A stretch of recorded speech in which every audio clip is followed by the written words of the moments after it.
Hola, bienvenidos. En el primer tema de la asignatura hemos presentado la idea de que la ciencia se guía por la evidencia acerca de cómo es el mundo. En este segundo tema, lo que vamos a discutir en más detalle es el tipo de evidencia que se utiliza en ciencia, el tipo de evidencia en el que se basan los científicos en sus investigaciones. Y en concreto en este vídeo vamos a discutir el papel de la observación y de la evidencia que proporciona la observación en la ciencia. Como ya he dicho, la idea que hemos presentado es que la ciencia se basa en evidencia. La pregunta entonces es, ¿cuál es la fuente de evidencia acerca del mundo? ¿Cuál es la fuente principal o básica de evidencia acerca de cómo es el mundo? La respuesta que vamos a considerar en este vídeo es que la observación es nuestra fuente básica de evidencia. Es decir, cuando queremos averiguar cómo es el mundo, en última instancia tenemos que acudir a la observación, a la experiencia sensible. Así llamaremos evidencia observacional la evidencia obtenida a través de nuestros sentidos, a través de la percepción, quizás con la intermediación de instrumentos, como veremos más adelante, por ejemplo un telescopio. La idea es que la percepción ofrece evidencia acerca de cómo es el mundo porque nos proporciona información, nos proporciona datos acerca de nuestro entorno, acerca de cómo es nuestro entorno. Y esto es algo con lo que estamos familiarizados ya en nuestra vida cotidiana, no es algo que sea exclusivo de la ciencia. Pues, por ejemplo, una forma directa de averiguar si está lloviendo es a través de la vista, mirando si llueve, o a través del tacto, sacando la mano por la ventana y vemos si se moja o no. Del mismo modo, la manera de averiguar si ha salido la posición de diversos astros en el firmamento, si ha salido la luna, no, qué estrellas son visibles, pues es a través de la vista. A simple vista podemos determinar la posición de distintos astros en el firmamento. Por tanto, la percepción, la observación, es una fuente de información acerca de nuestro entorno, acerca de cómo es el mundo que nos rodea y por tanto nos proporciona evidencia acerca de cómo son las cosas en el mundo. La observación es una fuente, parece que es una buena fuente de evidencia objetiva porque no está sujeta al menos totalmente al control de la voluntad, es decir, la observación es independiente de lo que deseamos, de cómo queremos que sean las cosas. No podemos elegir ver lo que queremos ver. ¿Qué observamos? Depende al menos en parte de cómo es el mundo, de cómo es de hecho el mundo, de cómo es lo que estamos observando y no de cómo deseamos que sean las cosas.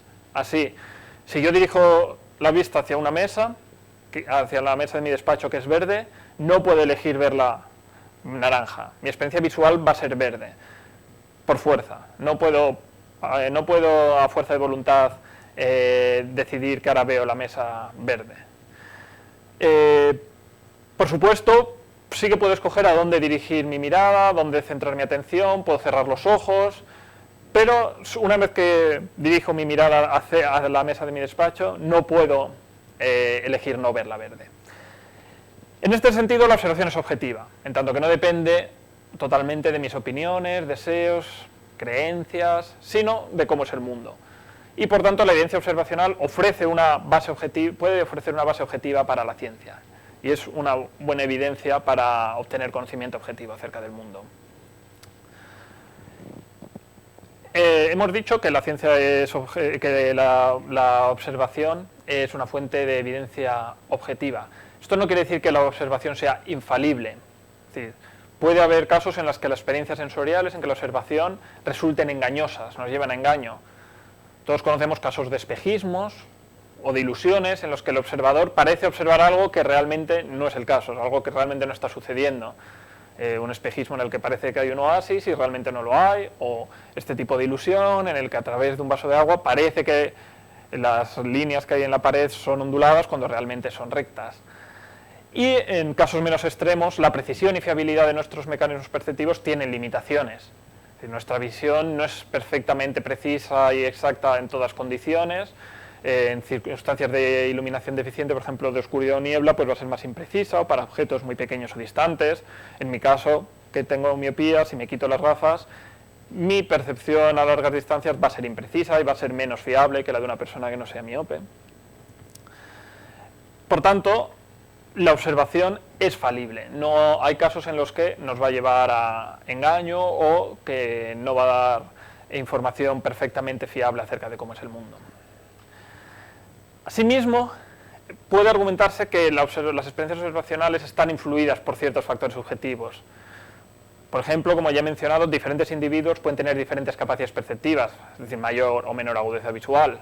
Una persona que sea miope, sin gafas, va a tener menos agudeza visual, menos capacidad perceptiva que una persona que no tenga miopía. Y puede argumentarse más aún que la manera en que interpretamos o experimentamos un episodio observacional está influida por distintos factores subjetivos, por ejemplo, por nuestras habilidades, nuestras emociones, nuestra experiencia previa, nuestras creencias, nuestro conocimiento y el contexto social y cultural en el que nos encontramos. Así, un médico y un aprendiz no van a experimentar lo mismo cuando observan una radiografía.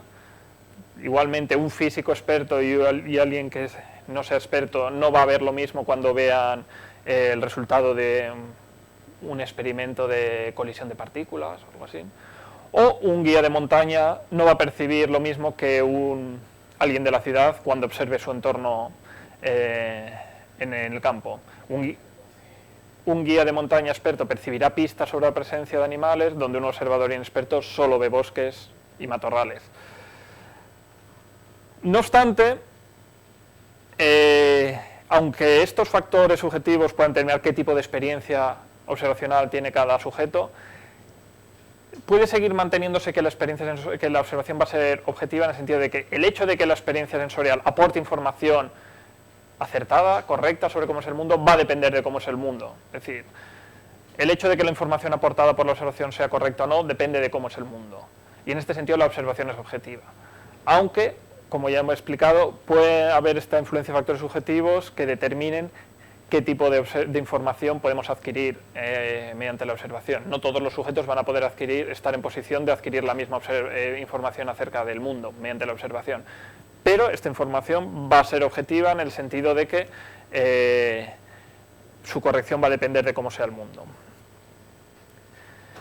Y, aunque haya dicho antes que la observación es falible, puede ser falible, esto no quiere decir que la observación en general no sea fiable en condiciones normales. Es decir, si bien es cierto que puede haber casos en los que la percepción, la observación nos lleva a engaño, en general la observación nos va a dar información fiable acerca de cómo es el mundo. Las posibilidades de error pueden reducirse, pueden minimizarse, pues, por ejemplo, repitiendo la observación varias veces, buscando condiciones favorables, por ejemplo, buena iluminación, buscando distintas perspectivas, acudiendo, por ejemplo, a alguien que sea miope como yo, poniéndose gafas o acercándose al objeto que quiere observar. Y en general una observación incorrecta acabará revelándose como incorrecta porque estará en conflicto con otras observaciones, dará lugar a predicciones infructuosas o fracasadas o intervenciones prácticas que resultarán poco exitosas. Así que podemos asumir esta presuposición antiescéptica, la idea de que en condiciones adecuadas, en condiciones normales, la observación perceptiva, las experiencias sensoriales van a proporcionar información fiable acerca de cómo es de hecho el mundo. Esto es compatible con lo que sabemos sobre cómo funcionan nuestros procesos cognitivos y es plausible desde el punto de vista evolutivo, es decir, es plausible pensar que nuestros mecanismos perceptivos han sido seleccionados evolutivamente en virtud de su fiabilidad para ofrecer información relevante sobre el entorno. Entonces es esperable que en general nuestra percepción ofrezca información suficientemente fiable acerca de cómo es el mundo.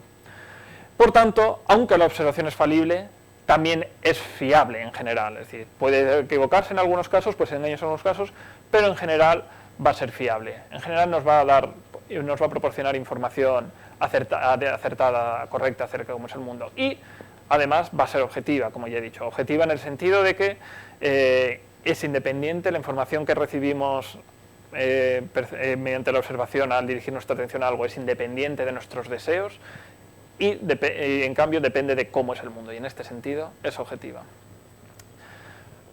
La imagen que estoy presentando en la ciencia, por lo tanto, es una imagen empirista, en el sentido de que el conocimiento científico en última instancia se apoya en evidencia que se deriva de la observación, que se deriva de las experiencias sensoriales. Y podemos llamar evidencia empírica, evidencia basada en la experiencia, evidencia observacional.